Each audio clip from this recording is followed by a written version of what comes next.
Look, I'm gonna tell you right now, it would start out as Cribs.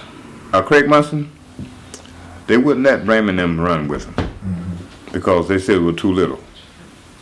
So what Brayman and Bulldog did, they went and started their own set called the Baby Avenues, the Cribs. The first fight between Bloods and Crips was April or May of 1970. The Cribs was only at Fremont and Bethune Junior High School at that time. I had to go to the Washington High School for the summer school to pass the through exams. There wasn't no Cribs. There wasn't no Cribs at Washington High School. They were still only at Bethune. So we talking about 1970. I'm talking about 1970. This was the summer of 1970. In September of 1970, Raymond transferred to Washington High School. That's when he met Tookie. That's when Tookie became a Crib. And that's when Crib spread it from Fremont to Bethune. They wouldn't fight no one but Brims at the way. Actually, wasn't even Brims and with Apple Hats. They wouldn't fight nobody but us and the Tanquerays. All that about it started in the Pirate in Compton, it did not. Okay. And it was Cribs, not Crips. Cribs. They were Cribs, Baby Avenues. The Crips got their name when they beat that boy down to death at the Hollywood Palladium about his leather coat. The newspaper misspelled it and put Crips instead. I was there from day one. Me and Raymond ran together. I know for a fact it was Cribs. When you guys first started fighting the Crips, what Crip gang was you fighting? Was it Eastside Crips? Or? There wasn't no. The only Crips was the ones at Fremont, Bethune. There wasn't no Crip gangs at that time. It was just that one gang. Do you recall the Bonzella boys? Felix and Lee Holman. Yes, I recall them. They're my little homies. Machete 5. So they turned Brims? They were Brims. They didn't turn Brims. They were Brims. Bonzella Brims? Yeah, they just stayed on Bonzella. Was it ever any Bonzella Crips? No. Okay. There's Crips over there now. Menlos. What can you tell me about Mac Thomas? Mac Thomas. Basically, Mac Thomas is at Lock High School. My brother Carl, he went to Lock High School. My brother Carl was the main factor in bringing in the Athens Park Boys, the Denver Lanes, not the Swans, but he was a major factor bringing those gangs in. Mac Thomas went to school up there. My brother and my brother was actually Apple Hat Brim and a Code 7, which was another blood set on Colden and 97th Street. Mac Thomas had gotten a problem got a problem started at Lock High School. We ended up having to do a little dirt and handle that. But yeah, I know Mac Thomas very well. I found newspaper articles, Mac Thomas coming all the way to Manual Arts. You remember him coming up there, any fights and shootings? I don't remember about that. That's cool. Who was Anthony Mackie and Charles Riley? I don't know. Who was the family gang that attended Manual Arts? That was Hoover family. My headquarters at that time, because Eddie Watts was gone, I was completely the Brims at that time, and also leader of Bloods at that time. Eddie Watts went to the service and he had faded away.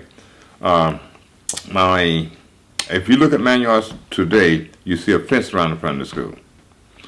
On the south side of the school, you see some steps right there. That was my headquarters. I sat there all day during the daytime, and if people come up there and let me know what was happening. The Big Country, in fact, Big Country, he brought the blood, when he first brought the Blackstones in, he came and told me, I was sitting on the steps. Big Country said, man, I got some homies up in the jungle that want to get with us. The Blackstones. I said, well, tell them we'll be up there later on this afternoon. So the Blackstones became Brims when y'all met up? Yes. In fact, when we met up, they thought we were Crips. They were going to shoot our ass. We caravans, about maybe 15, 20 car caravan up in the jungles, and we had AC Deuces on because Crystal ran AC Deuces at the time.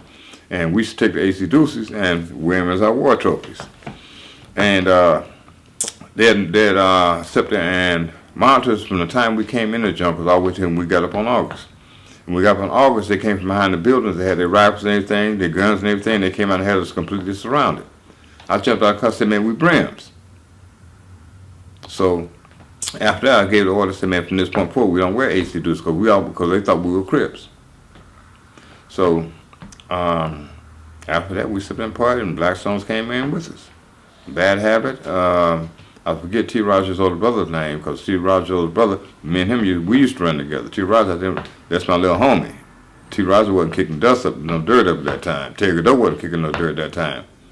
Terry Doe couldn't even come out and play. His father let him. He had the cleanest Monte Carlo in the world, but his father only let him come out only on the weekend. One day on the weekend, that was it. Which I'll tell you that story in a minute. But I'm gonna go back to what you asked me about as far as the family. Joe, I was sitting in the same steps. Joe Blow pulled up, got out of his car, stepped up and said, "Introduce yourself, my name is Joe Blow. I'm from our Hoover family."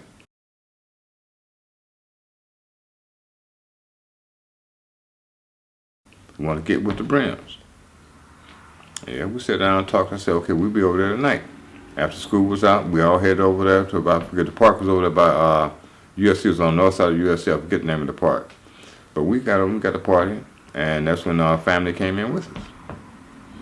How come when I look in old newspaper articles, I'm talking about during the years you was in high school, there's no mention of the Harlem Crips or the Hoover Crips? Harlem's, that was Miller, James Miller. James Miller went to Manuard High School with us. Okay, I would sit on the bleachers at Manuard and watch James out there on the field. James was a hellified football player.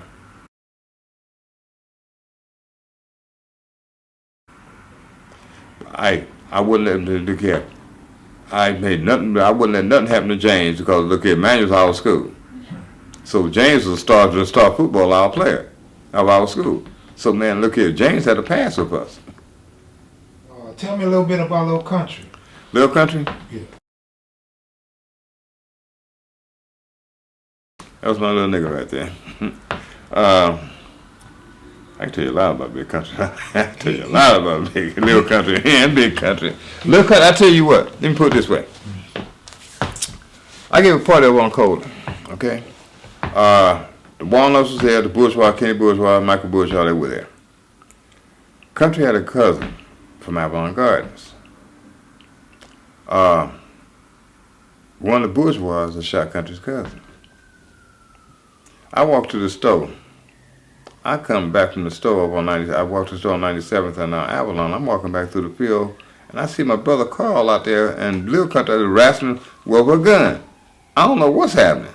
I politely went and grabbed Big Country, Little Country, and commenced whipping his butt, thinking him and my brothers out there fighting. And I took the gun away from him. I went inside. He had shot one of the Bourgeois. Now Walnuts and Brims, we're allies. I Where was the Walnuts at?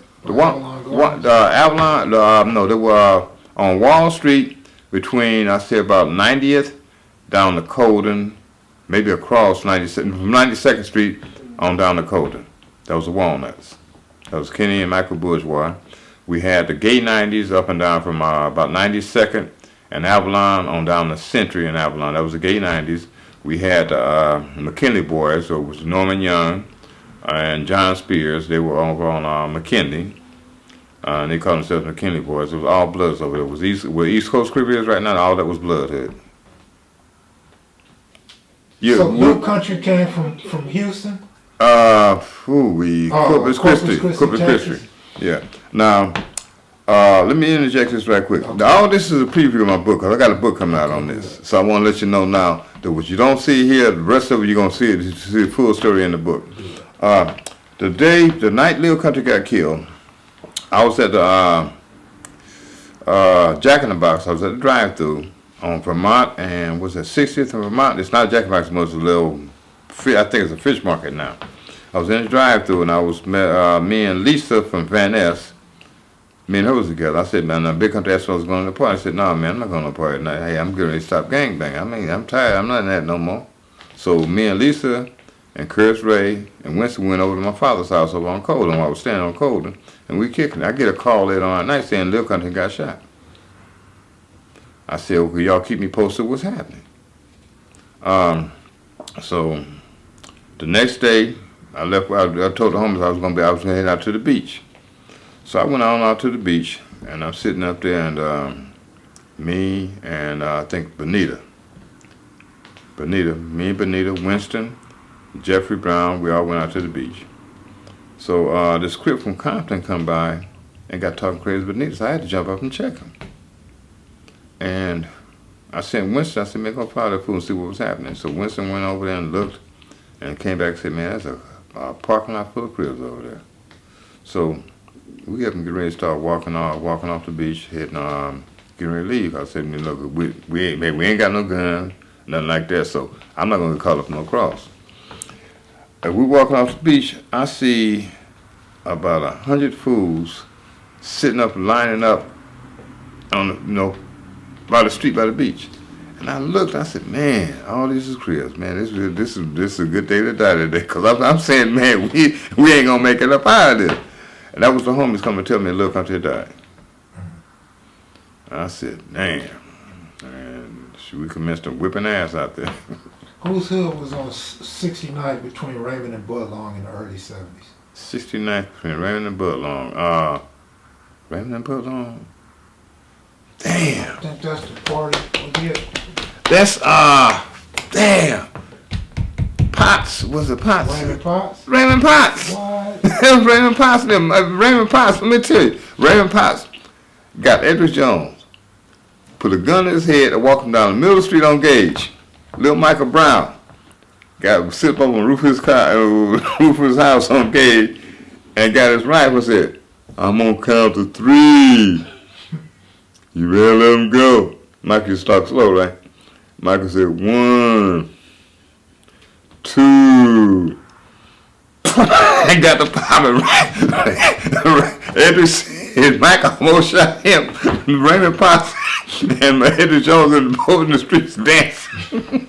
Michael was lighting them up. Yeah, right, man. Said, hey, Raymond Potts. What hood was he claiming? I forget the name of it, but he was a Crip hood. It was a Crip hood. I forget the name of it. I have to call my cousin Mike to find out which one it was. In fact, call Mike right quick and ask what the hood name was. Our phones are low. How was Country killed? Country went to the party that night, and over on 71st or either 72nd and Vermont, and he got in a shootout with the Crips over there, and he got shot in the head. Why did the Crips? Country was a killer. So the Crips hated Country because Country was Country put in work. Okay. Little Country put in work. His funeral was held on 94th in Vermont. Yes. Whose hood was that back then? That was a Crip hood. I forget the name of the Crip hood, but it was a Crip hood. I saw Alonzo Mack sent me a copy of the video of an interview about Little Country's funeral and about Miss Garrett supposed to got slapped and they shot the church up. That's a lie. They did sit there and desecrate his body, pulled the putty out of his bullet hole. He got shot in the head and they put putty in there. They pulled it out. They did come in the back of the church and say Crips, and we chased them out and whipped their ass across the street. They went through a house across the street from the funeral home, and we called them in the backyard and whipped their ass over there. But as far as shooting up the church, a slapping Miss Garrett, that's a lie. What about flipping over his casket? Ask Michael, they didn't flip over Little Country's casket? Okay, your first question, Michael Brown said Raymond Potts was from A-Tray Gangster. Okay. And then the second, huh?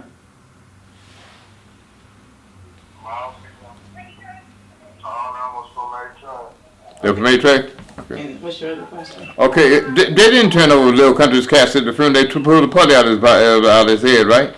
He said at Little Country funeral, did they flip over his casket or did they only pull the putty out of his bullet wound?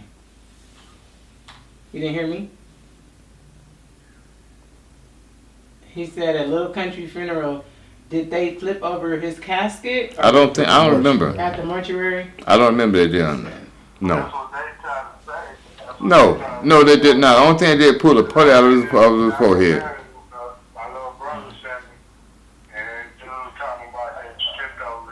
No, they didn't. They pulled the putty out of his forehead. Yeah, we chased them through there. They came back. We chased them out the church. But no, they did not shoot up no church. Okay. Okay.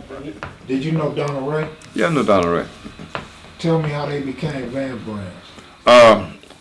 Felix Holman was messing around this girl, or the still in Van Ness hood.